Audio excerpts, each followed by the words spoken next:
Poor old Jacob Lee can't catch a break. First he has to deal with people always asking him if he's still making movies with Kevin Smith, then his space truck explodes over an evil space prison, and he gets thrown into the space prison for some unclear crime, possibly littering. Then all the prisoners get infected with zombie virus and become more interested in twatting Jacob Lee to death than in trading cigarettes for handjobs. And if all that weren't enough to put the bow on Jacob Lee's shitty day, he then has to spend the next 10 hours being the protagonist of a fucking awful video game. But be realistic, Jacob Lee, you're hardly Silent Hill material. You'd need to learn more than 2 facial expressions besides stupid confused and stupid neutral. The Callisto Protocol then, unashamed Dead Space clone by what has retroactively been revealed to be the less competent of the 2 creators of Dead Space, so you should know what to expect of the basic gameplay: third person creeping through dark metal corridors, frequent ambushes by screaming ambulatory piles of expired deli meat, and several NPC support characters whose plans always seem to boil down to Jacob having to make his way through 9 levels of murder basement while they stay in an air-conditioned computer room making sure the screensaver doesn't come on. Still, the core combat has more of a melee focus than Dead Space. I know, because I walked out of my cell at the start of the game and got immediately twatted to death by the first enemy. The game was trying to teach me how to dodge, you see. Hold in a direction and Jacob will automatically dodge, it said. Oh, well, that's kind of an original dodge mechanic. Is this direction okay? No!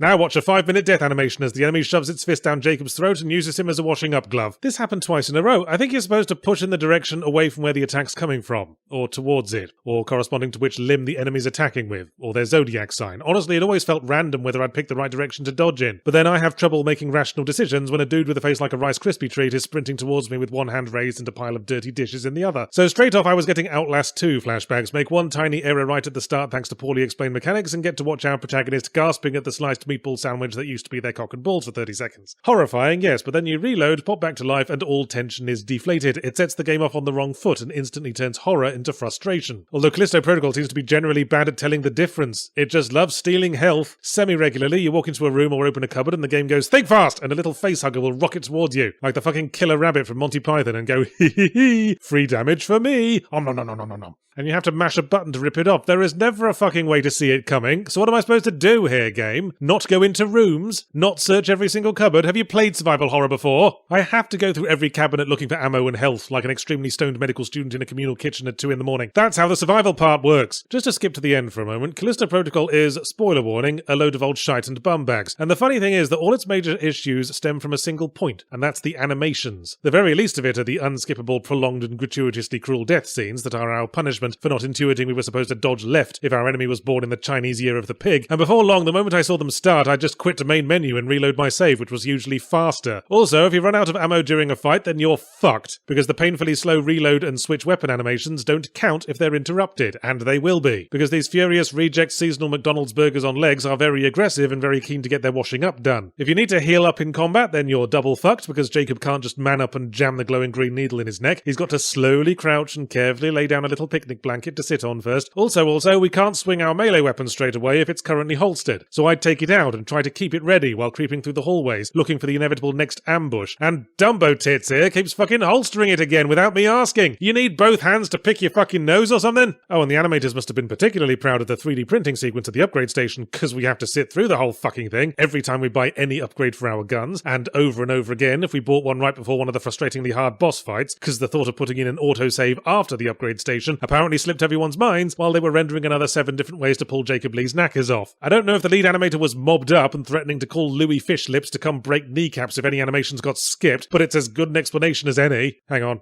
I feel like I forgot to mention something. Oh yeah, there are guns. There's a pistol, a shotgun, another pistol, and another shotgun. Never figured out what the precise differences were, but at least it meant having twice as many ammo types to clutter the severely limited inventory with. And you can't throw away guns once you've crafted them, so you'll keep getting ammo for them even if you want to focus on pistol classic and caffeine-free shotgun. Callisto Protocol is an almost refreshingly bad game, riddled with misguided and frustrating design choices rather than the usual generic drivel. Although it's generic drivel as well, make no mistake, we're plumbing into new dimensions of shitosity. Feels like Dead Space with all of Dead Space's interesting edges sanded down. Unique limb-cutting gameplay replaced with generic twatting about. Unique monster design replaced with generic cornflake zombies, who were of course created by a generic alien parasite, dredged up from a generic ancient ruin, and then deliberately spread by generically evil rich people for generic super soldier reasons, and then after a generic final boss fight against a generic monster man, the plot has the sheer gall to end on a cliffhanger. Read the room, Callisto Protocol. Bet the last 10 hours of punches to the bollocks have whetted your appetite for an additional mule kick to the prostate. The fundamental flaw of cat piss pokeballs is that its core gameplay demands a speed of thought and action that the sluggish control and animations disallow. As I say, frustration and horror are not the same thing. Horror is discovering what your overweight grandma did to your toilet. Frustration is trying to get an emergency plumber around on Thanksgiving weekend.